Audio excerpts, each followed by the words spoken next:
ఈ మధ్యకాలంలో మళ్ళీ లావణ్య రాజ్ తరుణ్ ఇష్యూ వచ్చారుగా నా దగ్గరికి, వచ్చారుగా ఇద్దరు వచ్చారా? ఓ అమ్మాయి ఎవరు లావణ్య వచ్చినప్పుడు ఎవరైతే నిన్ను ఇబ్బంది పెడుతున్నాడో వాడు జైలు పాలవుతాడమ్మా. ఎవరైతే గుంటూరు వాడు ఎవడైతే ఉన్నాడో ఖచ్చితంగా జైలు పాలవుతాడు.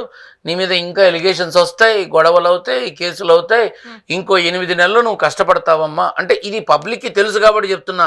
లేకపోతే ఒక ఆడపిల్లకి సంబంధించిన వ్యక్తిగతమైన విషయాన్ని కోర్టులు ఇచ్చినా నేను మాట్లాడను, తండ్రితో అయినా సరే. ఒక ఆడపిల్లకి సంబంధించిన వ్యక్తిగతమైన విషయాల్లో పబ్లిక్కి తెలియనివి కోర్టులు ఇచ్చినా నేను మాట్లాడను, అది కన్న తండ్రి అయినా కట్టుకున్నవాడైనా.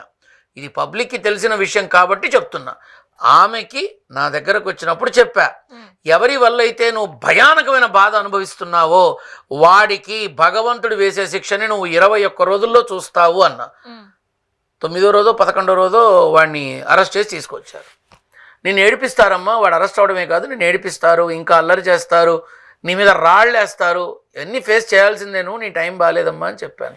అన్నట్టుగానే జరిగింది. ఇప్పుడు కూడా మొన్న ఎవరో నన్ను మళ్ళీ కలవాలని పాపం ఆ పిల్ల ఆరాటపడుతోందట. అంటే ఈ ఇబ్బందిలో నుంచి, ఈ బాధలో నుంచి బయటికి రావడానికి, కొత్త జీవితం వైపు వెళ్ళాలి అంటే ఏ రకంగా అని సలహాల కోసం నన్ను కలవాలని ఆరాటపడుతోంది. రాజ్ తరుణ్ పరిస్థితి ఏంటి? బాగాలేదమ్మా, అస్సలు బాగాలేదు. కనీసం వీళ్ళిద్దరూ మళ్ళీ కలిసి ముందుకెడితే ఏమన్నా కాస్త జీవితాలు బాగుంటాయేమో తప్ప, యాక్చువల్గా వీళ్ళిద్దరూ విడిగా అనేది మొదలైనప్పటి నుంచి ఈ చండాలం ఉంది. పాలు నీళ్ళలాగా కలిసి ఉండే జీవితాన్ని వీళ్ళే చేతులారా పాడు చేసుకున్నారు అంతే. అసలు కలిసే అవకాశం ఉంటుందా మళ్ళీ? ఇప్పుడు కష్టకాలం, ఇద్దరికి కష్టకాలమే. ఈ ఇద్దరి మధ్య వచ్చే మనుషుల వల్ల ఇంకా కొన్ని మీరెవరు ఊహించని విధంగా జరుగుతుంది. కష్టకాలం భయంకరంగా ఉంది, ఇద్దరికి కూడా భయంకరంగా ఉంది. అతని కెరియర్ పడిపోయిందమ్మా. ఇంకా అతనికి రాజ్ తరుణ్ అనేవాడికి దరివిలా ధర్మబద్ధంగా నిజం చెప్పాలి అంటే ఈ సినీ ఈ రంగం కానీ టీవీ రంగం కానీ వాళ్ళు మాత్రం ఖచ్చితంగా దగ్గర కూడా రానివ్వరు.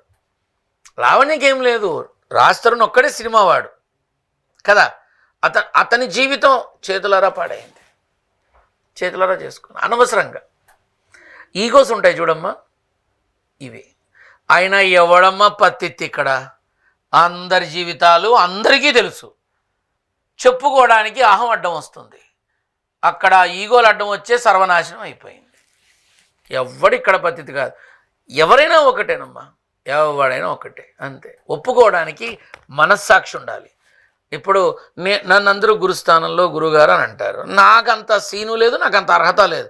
బట్ అందరూ పిలుస్తారు, భగవత్ సమర్పణం అని అనుకుంటా. నాకు కోపం ఉంది, ఆవేశం ఉంది, ఒక మగాడిగా నేను బ్రతుకుతున్నా, నాలోనూ లోటుబాట్లు ఉంటాయి. నేను పత్తిత్తులు అంటే భగవంతుడికి తెలీదా చెప్పు? కాకపోతే దైవం దగ్గరికి వెళ్ళి భగవంతుడి దగ్గర నిజాయితీగా బ్రతకాలి.